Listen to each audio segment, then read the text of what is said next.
Aleluia! Louvado seja o nome do nosso Senhor e Salvador Jesus Cristo, pela sua bendita e santa misericórdia que alcança as nossas vidas nesta noite, nesta manhã, nesta tarde, nesse dia, de uma forma especial para nos abençoar.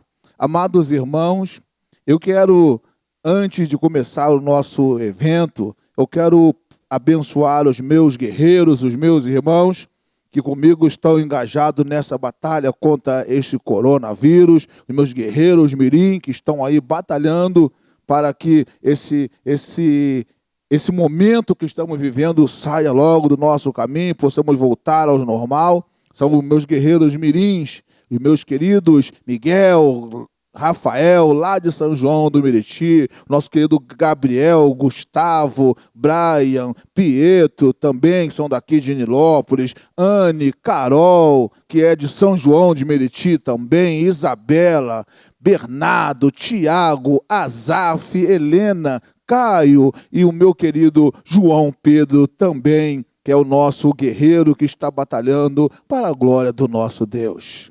Amados irmãos, mais uma vez eu quero bater na tecla para com os irmãos, para que nada venha arrancar do seu coração a realidade que sempre fez parte da sua vida. Nós estamos vivendo momentos de cuidados, momentos de estarmos atentos, e uma das providências que tem sido tomada é as igrejas fechadas, não estamos realizando culto na igreja, tanto que esta mensagem está chegando ao coração de vocês, pelo fato de que nós, a igreja, temos nos preocupado com as suas vidas, abençoando vocês, para que vocês possam se manter sempre firme no caminho. Nós temos que caminhar. Mas, meus amados irmãos, nós precisamos entender que a igreja ela é regida por compromissos que ela precisa honrar, e esses compromissos são honrados com a nossa fidelidade, com a nossa participação, com nossos dízimos, com a nossa oferta. Então, eu quero pedir aos irmãos que não deixem passar uma oportunidade que seja de você ofertar, de você abençoar a obra de Deus. Mantenha contato com a sua igreja, com o seu pastor, passando essas realidades, para que nós possamos receber com alegria o seu dízimo, a sua oferta, e assim possamos honrar os nossos compromissos com alegria para a glória do Senhor. A igreja é nossa, a igreja não é minha, a igreja não é sua, a igreja é nossa, e nós somos os responsáveis por tocá-la para a glória do nosso Deus. Deus nos abençoe para a honra e glória do seu nome.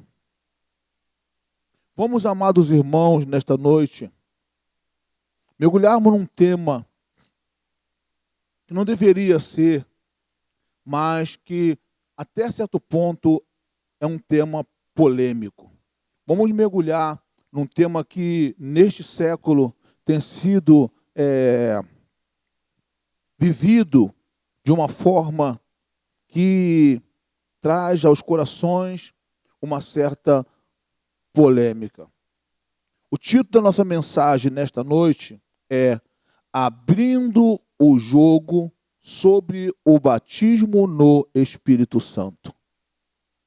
Abrindo o jogo sobre o batismo no Espírito Santo.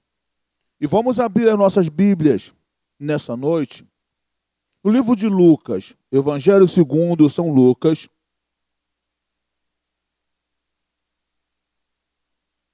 e o capítulo é o capítulo 24.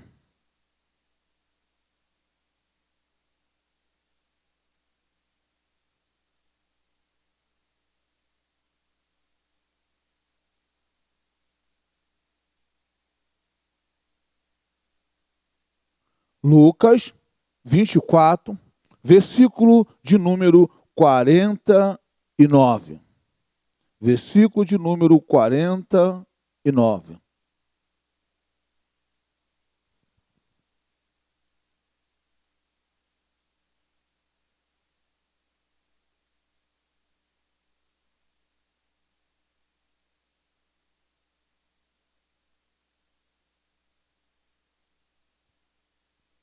Amém? O versículo 49 de Lucas 24 diz o seguinte: Eis que envio sobre vocês a promessa de meu Pai. Permaneçam, pois, na cidade, até que vocês sejam revestidos do poder que vem do alto. Mais uma vez, eis que envio sobre vocês a promessa de meu Pai. Permaneçam, pois, na cidade, até que vocês sejam revestidos do poder que vem do alto. Amém e amém. Senhor, nosso Deus e nosso Pai, nós, os teus servos, ó Deus, te louvamos e te agradecemos pela oportunidade merecida a qual o Senhor nos concede de mais uma vez, ó Deus, estarmos unidos para recebermos a tua palavra para com as nossas vidas. Deus, que a tua graça, que a tua unção, que o teu poder, que o teu Espírito venha ser conosco, ó Deus, nos capacitando, ó Deus, a pregar, nos capacitando, ó Deus, a entender a tua mensagem, que nada e nem ninguém possa nos impedir a pregar e a entender, que toda artimanha do mal, ó Deus, caia por terra em nome do Senhor Jesus. Que o Senhor, ó Pai, seja o único a ser glorificado nesta noite, por causa, ó Pai, do entendimento, o qual a tua palavra há de trazer para os corações dos irmãos. Essa terça-feira, altamente abençoada, nós temos a certeza que o teu poder será derramado, será manifestado no nosso meio, e com toda a alegria que há nos nossos corações, nós te louvamos e te agradecemos em nome de Jesus e repreendemos todo o mal, e toda a igreja diga: nós seremos abençoados. Aleluia. Glória a Deus.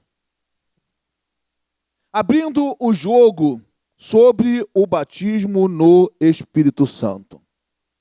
Entendam, amados irmãos, pela ajuda do Espírito Santo, que ele sempre é quem prega as mensagens aqui na nossa igreja, nós estaremos mergulhando nesse tema.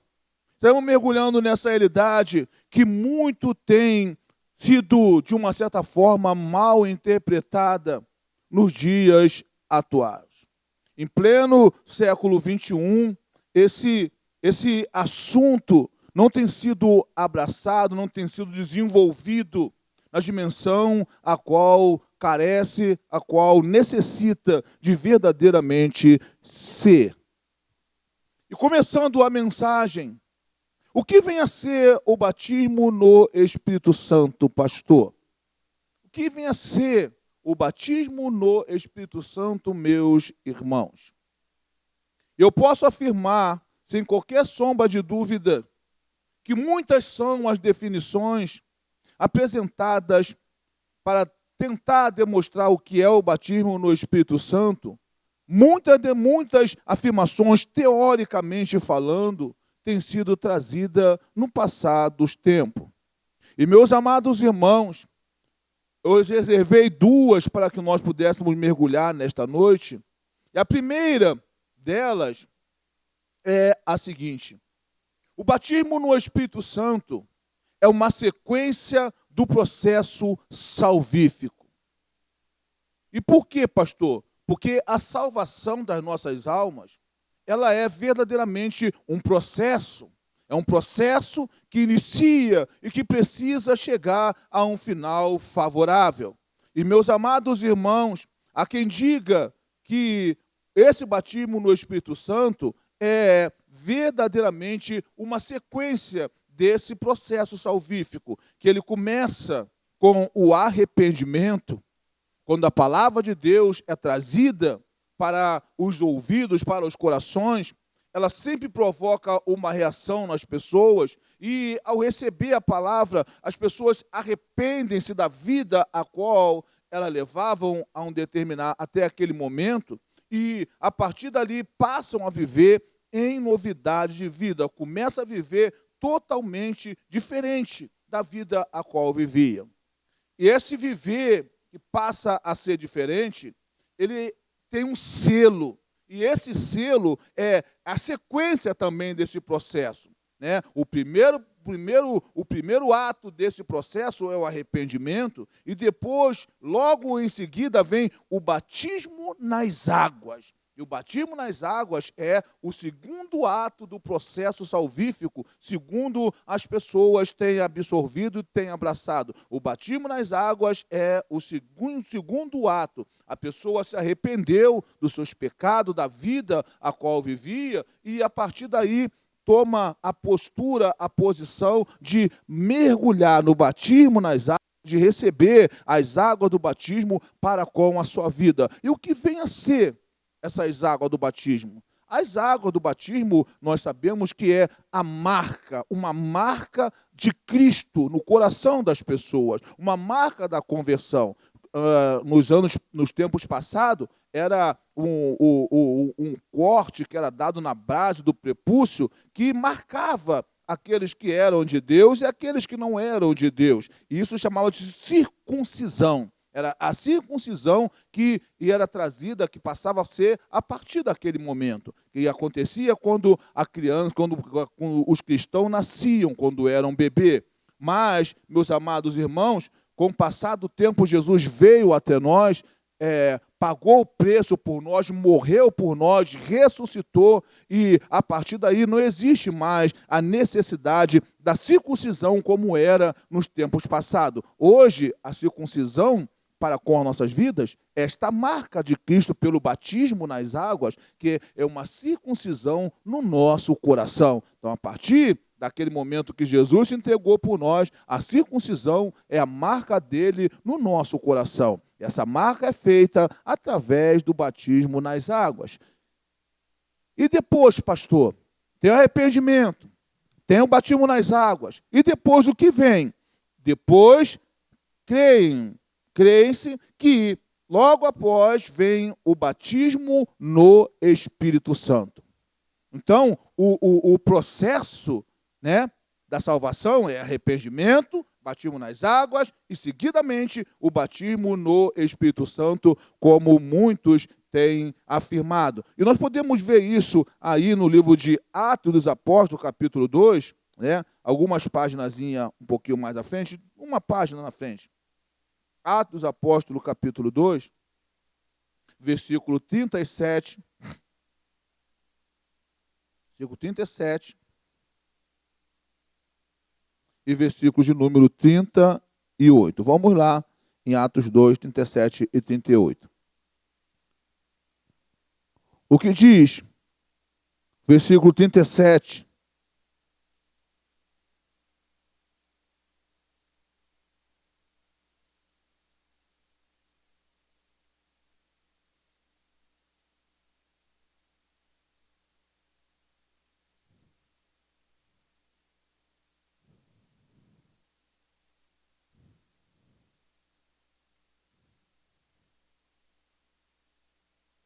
Hein? O que diz Atos 2,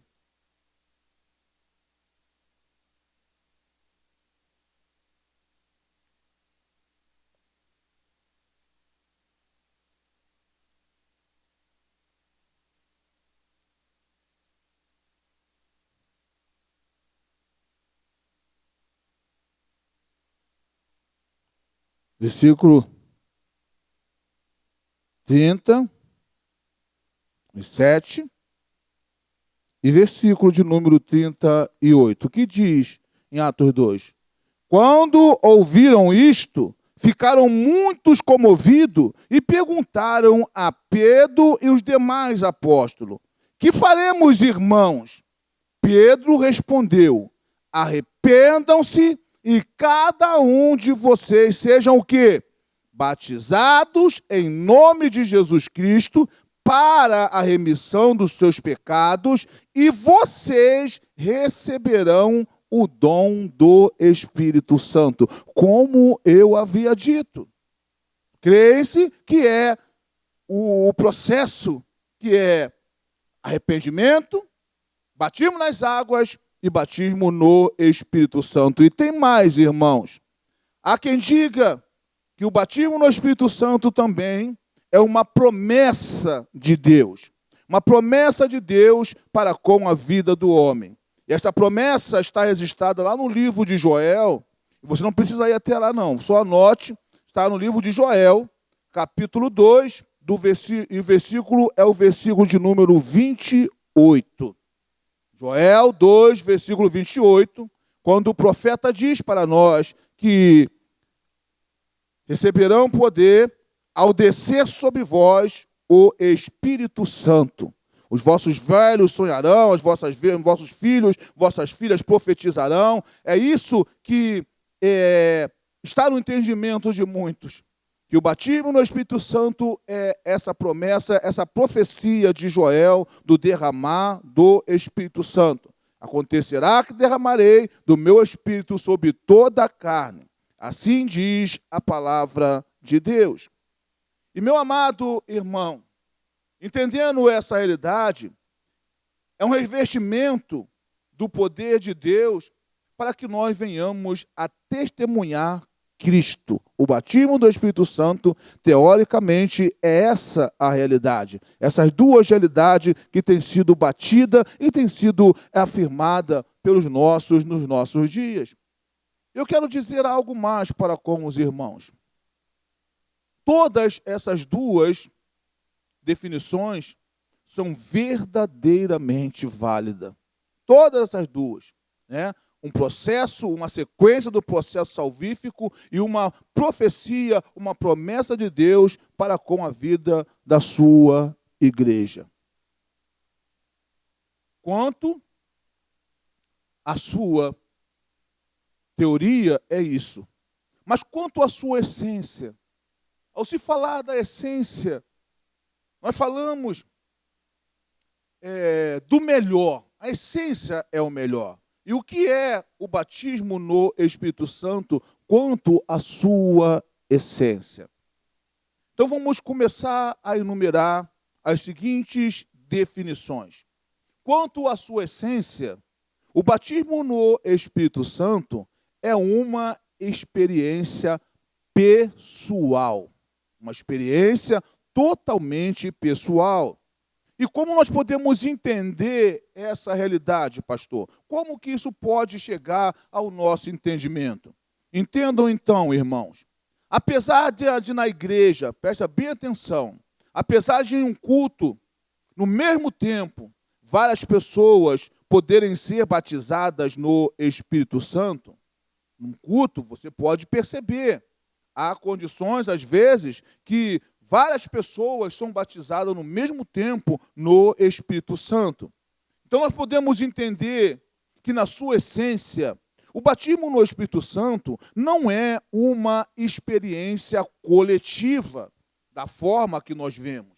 Na sua essência, ele não é uma experiência coletiva. Muitas pessoas são batizadas no mesmo instante, dando o entendimento que é algo coletivo, mas o batismo no Espírito Santo não é uma experiência coletiva. Ou seja, não precisa ter um número grande de pessoas reunidas para serem batizadas, pelo fato de que o batismo no Espírito Santo é uma experiência pessoal. Pessoal. Cada pessoa tem uma experiência, recebe algo de Deus. Nós precisamos entender e abraçar essa realidade para com as nossas vidas. Aí mesmo em Atos 2, versículo 3 e versículo 4. Presta bem atenção. O versículo 3 e o versículo 4 aí de Atos 2 diz o seguinte: apareceram distribuída entre eles o quê? Línguas como de fogo, as quais passaram sobre cada um deles. Todos ficaram cheios do Espírito Santo e começaram a falar em outras línguas, segundo o Espírito lhes concedia que falasse. Pousou uma sobre cada um deles. Cada um deles. Não era algo coletivo, não. Sobre cada um, uma postura diferente tomou posse para a honra e para a glória do nosso Deus. Então, o Espírito Santo, na sua essência, em primeiro passo, ele é uma experiência pessoal. Cada um percebe pessoalmente aquela experiência. E a segunda definição quanto ao batismo com o Espírito Santo é que é uma experiência direta. Não há intermediários. O batismo com o Espírito Santo é uma experiência direta do crente para com o Espírito Santo de Deus. De maneira que eu quero dizer algo para com os irmãos nesta noite. Não espere, meu amado irmão, não espere no pastor, não espere no diácono, não espere em nenhuma outra pessoa. Não espere nenhuma outra pessoa, porque só o Espírito Santo pode batizar você. Somente o Espírito Santo pode te batizar, porque a experiência desse batismo é uma experiência direta com o Espírito Santo. Não existe um outro mediador. Nunca existiu e jamais vai existir outro mediador entre você, entre o Espírito Santo, para que esse batismo seja realizado. Desde o primeiro batismo no Espírito Santo, preste atenção, desde o primeiro batismo no Espírito Santo, o próprio Espírito Santo realizou a sua obra. Ele não dá para ninguém aquilo que só ele pode fazer. Vamos ver em João, capítulo 1, versículo 32. João, capítulo 1, do versículo de número 32 até o versículo de número 34. O batismo do Espírito Santo é uma experiência direta do crente com o Espírito Santo. Preste bem atenção do versículo 32 ao versículo 34 de João 1. Aleluia. E João testemunhou dizendo: vi o quê? O Espírito descer do céu como pomba e pousar sobre ele. O Espírito está em letra maiúscula para dizer que é o Espírito Santo. Vi o Espírito descer do céu como uma pomba e pousar sobre ele. Eu não o conhecia. Aquele, porém, que me enviou a batizar com água, me disse: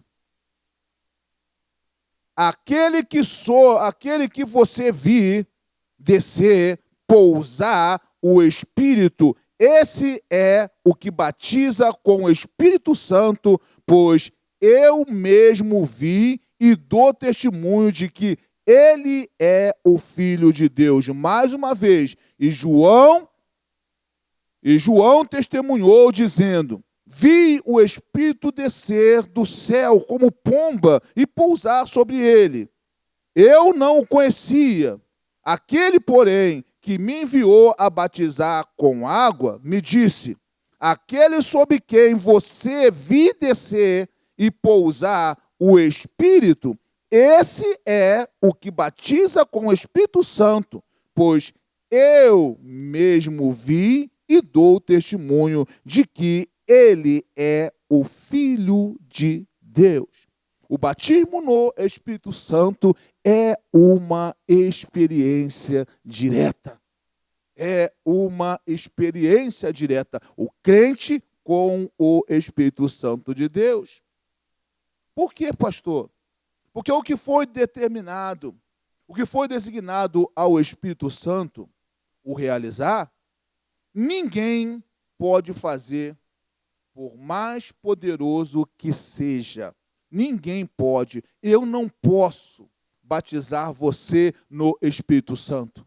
Um bispo não pode batizar você no Espírito Santo. O seu irmão não pode batizar você no Espírito Santo. Mas o Espírito Santo, ele sim pode realizar essa experiência na sua vida. E tem mais, irmãos. O Espírito Santo, o batismo no Espírito Santo é uma experiência consciente. Consciente. E como nós podemos explicar essa realidade? A seguinte: todos os que são batizados têm conhecimento pleno do fato ocorrido na sua vida. Então, o batismo com o Espírito Santo é uma experiência consciente. Todos nós, os que somos batizados, temos a consciência daquilo que foi operado em nossas vidas. Aqui mesmo em Atos 2, vamos um pouquinho mais à frente. Em Atos 2, sendo agora no versículo 14 até o versículo 18. Glória a Deus.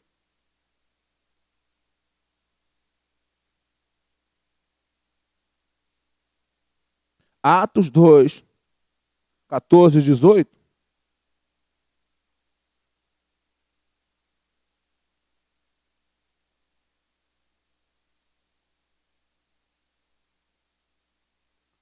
Atos 2,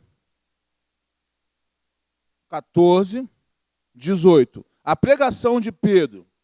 Então Pedro se levantou junto com os 11 e, erguendo a voz, dirigiu-se à multidão nestes termos: homem da Galileia, homem da Judéia, e todos vocês que moram em Jerusalém, tomem conhecimento do que vou dizer.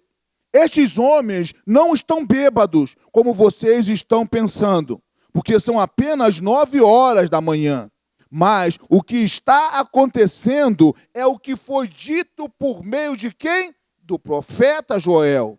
E acontecerá nos últimos dias, diz Deus, que derramarei o meu espírito sobre toda a humanidade. Os filhos e as filhas de vocês profetizarão, e os seus jovens terão visão, e os seus velhos sonharão. E até sobre os meus servos e sobre as minhas servas derramarei o meu espírito naqueles dias e profetizarão. Então, meus amados irmãos, veja, Pedro estava mostrando para com aqueles que analisaram a situação e acharam que eles estavam bêbados. Pedro sentia verdadeiramente na sua carne, na sua vida, que algo especial havia acontecido com ele. Ele não era mais aquele Pedro. Algo de Deus tinha pousado sobre ele e ele estava vivendo e passando aquela realidade. E abriu os lábios e disse para com aqueles homens: não, não é isso não, meu irmão. O que está acontecendo conosco é que nós fomos batizados pelo Espírito Santo. E vocês estão vendo isso diferente em nossas vidas. Então, igreja, entendam uma realidade. A experiência do batismo com o Espírito Santo é uma experiência consciente. Não adianta você fingir, passar uma realidade para os outros. Se você verdadeiramente foi batizado no Espírito Santo, você sente isso na sua alma. Porque o batismo com o Espírito Santo é uma experiência consciente. E tem mais, irmãos, para poder passar essa definição da essência do Espírito Santo. A quarta situação é que a quarta experiência é que as consequências do poder do Espírito Santo na vida do crente, ao ser batizado, são inevitáveis e logo são manifestadas. Isso é algo especial, algo maravilhoso. Eu olho para você e digo que eu sou batizado no Espírito Santo, e você não vê as consequências desse batismo na minha vida, você não vê algo nessa dimensão sendo revelado na minha vida, então onde que eu sou batizado no Espírito Santo? A quarta experiência do Espírito Santo diz que as consequências do poder de Deus na vida do crente, ao ser batizado no Espírito Santo, elas são logo reveladas e manifestadas. E nós podemos ver isso em Atos 19, para a nossa bênção nessa noite. Em Atos 19, amados irmãos, mostra essa quarta experiência do batismo no Espírito Santo, as consequências do poder de Deus na vida do crente, ao ser batizado, elas são inevitáveis. E logo elas são manifestadas. Vamos ver aqui em Atos 19, do versículo 1 ao versículo de número 6. Olha o que diz. Diz o seguinte: aconteceu que enquanto Apolo estava em Corinto, Paulo, tendo passado pelas regiões mais altas, chegou a Éfeso. Encontrando ali alguns discípulos, perguntou-lhes: vocês receberam o Espírito Santo quando creram? Ao que lhe responderam: pelo contrário, nem mesmo ouvimos que existe o Espírito Santo. Paulo perguntou: então, que batismo vocês receberam?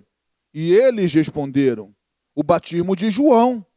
E Paulo explicou: João realizou o batismo de arrependimento, dizendo ao povo que cresce naquele que vinha depois dele, a saber, em Jesus. Eles, tendo ouvido isto, foram batizados em o nome do Senhor Jesus, e quando Paulo lhe impôs as mãos, o Espírito Santo veio sobre eles, e tanto falavam em línguas como profetizavam. Amém e amém. Entendam, amados irmãos, essa quarta definição do batismo com o Espírito Santo quanto à sua essência, nós podemos entender que as consequências do batismo, a consequência do poder de Deus na vida do crente, ao ser batizado pelo Espírito Santo, são coisas inevitáveis e logo elas são manifestadas. Nós temos visto pessoas abrir os lábios e dizer: eu sou batizado no Espírito Santo. E quantas não são as vezes que nós olhamos e vimos a postura, e vimos o comportamento, vemos como a pessoa começa a proceder a partir daí, e entendemos que não tem nada a ver com alguém batizado no Espírito Santo. Os testemunhos dos batizados no Espírito Santo logo é mostrado pela a mudança de observação de como elas procuram viver as suas vidas, meus amados irmãos. Vamos atentar, depois dessas informações, vamos atentar para uma realidade importante nesta noite. Quais são as suas prioridades no reino de Deus, irmãos? Quais são as suas prioridades no reino de Deus? A palavra de Deus, ela nos mostra uma realidade que abre o nosso entendimento em relação às nossas prioridades, ao que deve ser a nossa prioridade. E que nós podemos ver na palavra de Deus, no livro de Timóteo, nós vimos Paulo chegando ao final da sua carreira, Paulo terminando os seus dias aqui na terra, e a palavra a qual Paulo saltava era: combati o bom combate, terminei a carreira e guardei a fé. Essas foram as prioridades de Paulo: combater o bom combate, terminar a carreira e guardar a fé. E nós precisamos entender que sem o poder do Espírito Santo de Deus em nossas vidas, essa realidade não se faz em nós. Paulo combateu o combate, Paulo guardou a carreira, Paulo guardou a fé, porque Paulo era cheio do Espírito Santo. Paulo era batizado no Espírito Santo. Entendam, meus amados irmãos, no reino de Deus, há muito a ser explorado por nós, há muito a ser explorado por nós no reino de Deus. Mas existe uma realidade dura e pesada que nós precisamos entender e abrir mão. Sempre nós estamos esperando em Deus, Deus tem muito a nos ofertar, mas nós sempre estamos esperando em Deus aquilo, ou esperando que Ele nos conceda coisas deste mundo as quais Ele não nos prometeu. Estamos sempre esperando em Deus coisas as quais Ele não nos prometeu para com as nossas vidas. É um problema. As nossas prioridades na igreja, elas mostram verdadeiramente essa realidade vivida por nós. A nossa realidade mostra a prioridade vivida por nós. E sabe o que a Bíblia diz acerca dessas prioridades em nossas vidas? A Bíblia diz o seguinte: se a nossa esperança, a nossa alegria em Cristo se resume tão somente nas coisas dessa vida, nas coisas desse mundo, nós somos os mais infelizes. Somos as pessoas mais infelizes nessa terra. Por quê, pastor? Nós temos acesso a tantas coisas maravilhosas vindo da paz de Deus, mas nos contentamos, estamos buscando, estamos batendo, batalhando tão somente nas coisas desse mundo, que acontece hoje e amanhã já não acontece mais. Que hoje é importante e amanhã já não é mais importante. E isso é um grande perigo, é um perigo sem igual nas nossas vidas. O que nós podemos dizer de boa parte dos que estão na igreja hoje? Nós podemos dizer, boa parte vem para a igreja em busca de algo que Deus não prometeu. Muitos são os casos de pessoas que até se desviam da igreja, que até saem da igreja. Essa igreja não tem poder, essa igreja não faz, não busca na dimensão a qual eu preciso. As pessoas até saem da igreja falando poucas e boas, mas ao analisarmos profundamente, percebemos que boa parte delas vem em busca de algo que a igreja não prometeu, que Deus não prometeu para com as suas vidas. Saiba de algo nessa noite, meu amado irmão. Saiba de algo nessa noite. Nem tudo, preste bem atenção, nem tudo o que nós buscamos na igreja hoje, nem tudo o que nós priorizamos em nossas vidas hoje na igreja, tem qualquer garantia de que nós receberemos por estarmos pedindo. Então, atente para essa realidade.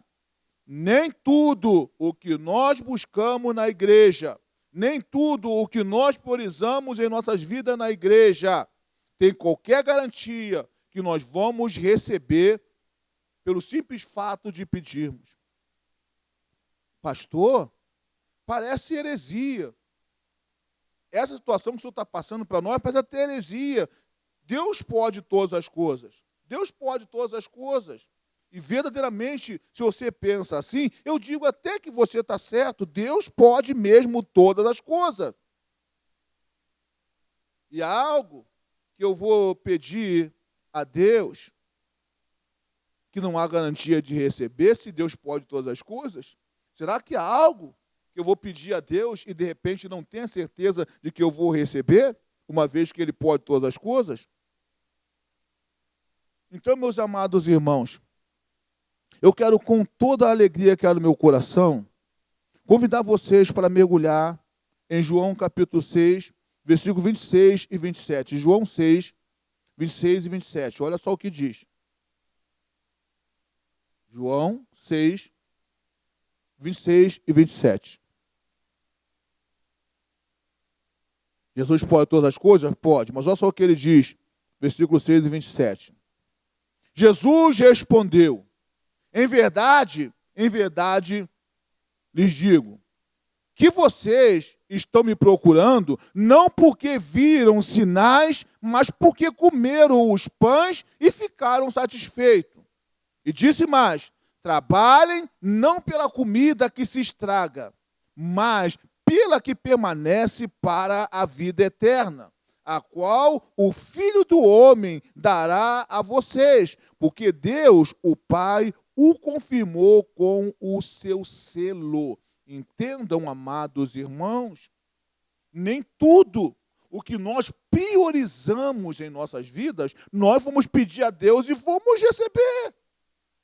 Nem tudo. Jesus disse para nós que nós devemos priorizar nas nossas buscas Não essas comidas que perecem com o tempo, mas aquelas comidas que subsistem para a vida eterna. Aquela comida que nos dá sustento para a vida eterna. Entenda, meu amado irmão, a realidade que nós temos que abraçar para vivermos de forma abençoada. Será que Deus não é bom? Nós batemos na tecla, vamos pedir a Ele, e Ele não vai nos conceder. Será que Deus não é bom? Precisamos entender algo para entendermos essa realidade de Deus. Eu sou o seu pastor. Sou o pastor da igreja. E você nunca pode vir a mim, buscar em mim o que eu não prometi para você. Você não pode buscar na minha vida aquilo que eu não prometi para você. E se você vier até mim e me pedir um carro, pastor, me dá um carro, eu não vou dar um carro para você, eu vou lhe responder a seguinte resposta: eu não vou te dar aquilo que eu não te prometi. É assim que a coisa funciona. Você vai estar batendo, me pedindo aquilo, e eu vou dizer para você que eu não vou lhe dar porque eu não lhe prometi aquilo. Mas aquilo que eu prometi a você, isso sim, eu estarei te dando. Mas será que Deus não é um Deus bom, pastor? Que eu vou pedir e Ele não vai me abençoar? Será que Deus não é um Deus bom? Entenda algo, meu irmão, para a sua vida. Deus não é bom, você está certo, Deus não é um Deus bom. Deus é um Deus excelente, acima de bom. Deus é excelente. O fato é que nós é que vivemos buscando em Deus algo que Ele não nos prometeu. Queremos viver a nossa vida com base nas coisas desse mundo, buscando sempre em Deus aquilo que Ele não nos prometeu. O próprio Senhor e Salvador Jesus Cristo nos passa uma realidade maravilhosa para vivermos vida abençoada. Isso está em Mateus capítulo 11, do versículo 28 até o versículo 30. Mateus 11. Aleluia. Do versículo 28 até o versículo 30 há uma realidade do que Jesus prometeu para nós.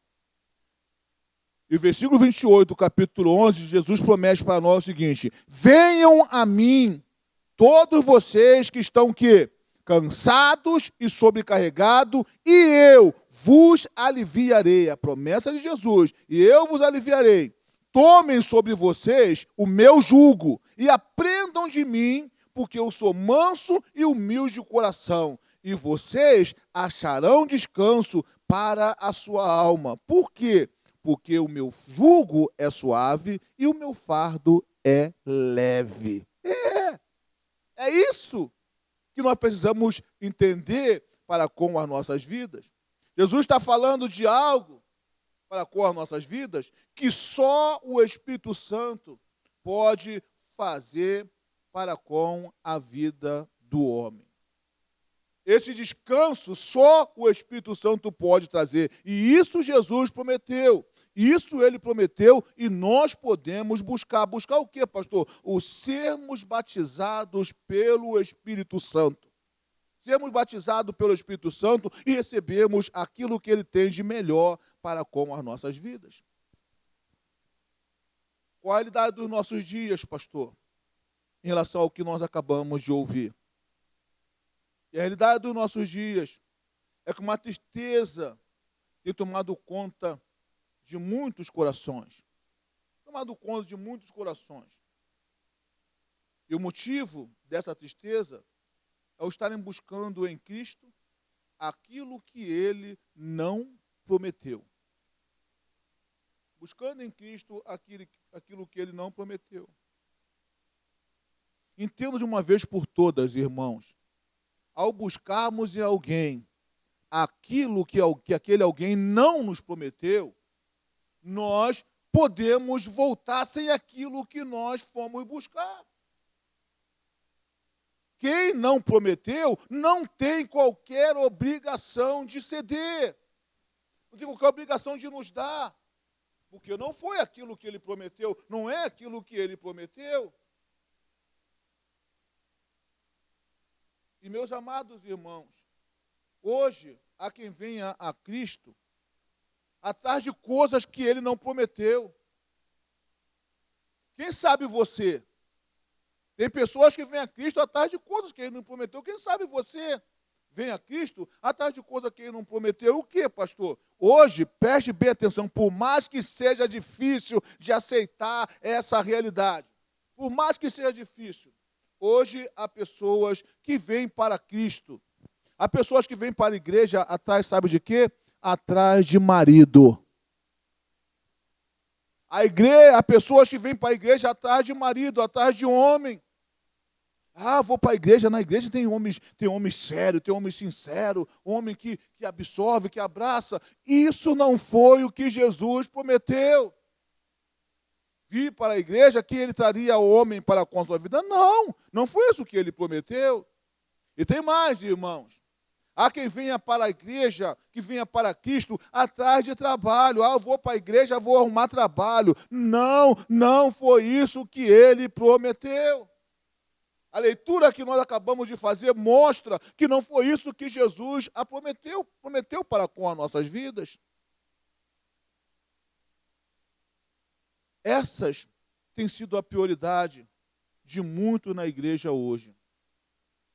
A prioridade de muitos tem sido hoje. E eu digo para você, meu irmão, minha irmã, se essa tem sido a prioridade da sua vida, se tem ocupado lugar no seu coração essa, abra mão o quanto antes. Abra mão dessas prioridades o quanto antes. Porque por essas prioridades, fazer parte da vida de muitas pessoas, é que tem muitos que desviaram do caminho. Muitas pessoas, se achando injustiçadas, desviaram-se do caminho. Colocaram como prioridade na sua vida coisas que Jesus não prometeu, coisas desse mundo, e não obtiveram.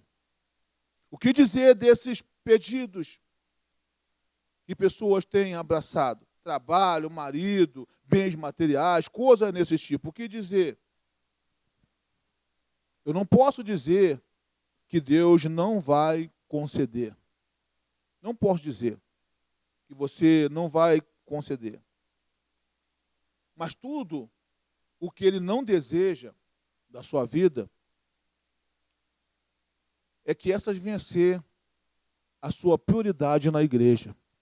Deus não quer que você priorize na igreja o trabalho, o marido, a esposa. Eu quero ganhar um marido, quero ganhar uma esposa, quero isso. Não, Deus não quer que você priorize isso na sua vida.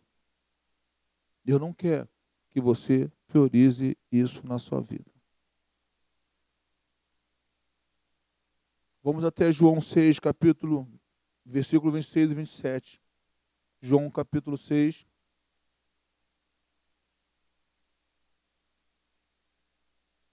O versículo é o versículo 26 e versículo 27. João 6. O que diz? João 6, versículo 26 e 27.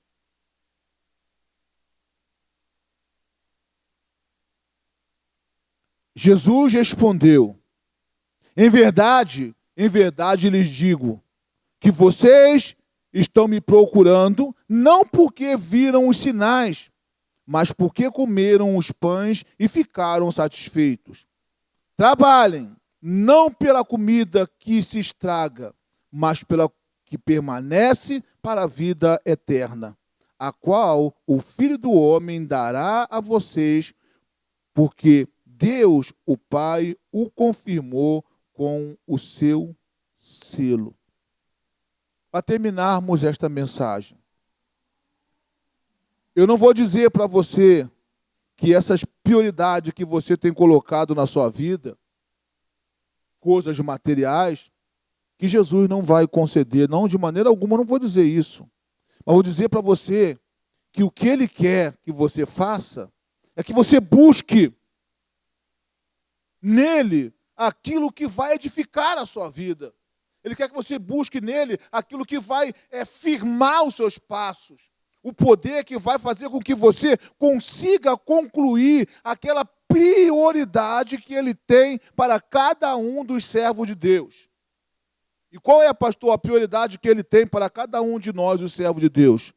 Que combatam o bom combate, que terminem a carreira e que guardem a fé. Diga para a pessoa que está aí na sua casa do seu lado: o Senhor Jesus deseja que nós terminemos o bom combate, que guardemos a nossa carreira e que guardemos a nossa fé. Isso que Jesus quer da nossa vida. E para isso, ele nos manda, meus amados irmãos, não buscar esse tipo de coisas, mas trabalharmos pela comida que subsiste para a vida eterna.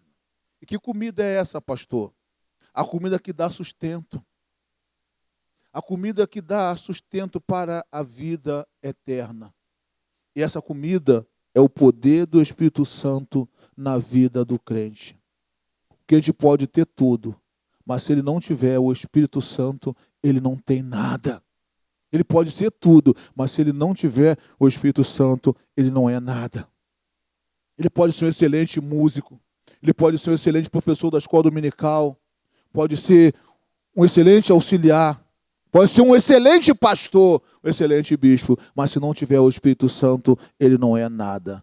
E tudo o que Deus espera é que o seu povo busque esse batismo de poder sempre, sempre em suas vidas. E que a graça de Deus e o poder do Espírito Santo seja sobre nós. Eu quero orar nesta noite. Aí onde você está, curve a sua cabeça. Quero orar. Senhor, nosso Deus e nosso Pai, nós, os teus servos, ó Deus, te louvamos, ó Deus, te agradecemos por esta noite, por essa palavra de esclarecimento para com as nossas vidas. Quanto, ó Deus, nós não temos, ó Deus, ocupado a nossa oração, a nossa mente, em coisas, ó Deus, em comida que perece, em comida, ó Deus, que não tem o poder, ó Pai, de nos erguer, de nos capacitar, de nos levantar para honrarmos ao Senhor. Pai Celestial, que a Tua graça venha sobre nós, de maneira, ó Deus, que mudemos, ó Pai, a nossa prioridade. Que, ó Deus, priorizemos em nossas vidas, a partir de então, ó Pai, o buscarmos o Teu Espírito Santo, o sermos cheios da Tua unção, o vivemos, ó Pai, a cada vez mais cheio da Tua unção, da Tua graça, para que possamos concluir aquilo que Tu espera de nós. Que combatamos o bom combate, ó Deus, que terminemos a nossa carreira e que guardemos a nossa fé. E como fazer isso, a não ser estando cheios do Espírito Santo. Derrama do Teu Espírito sobre nós. É o que nós pedimos. Te louvamos e te agradecemos em nome de Jesus. Amém e amém. Glória a Deus.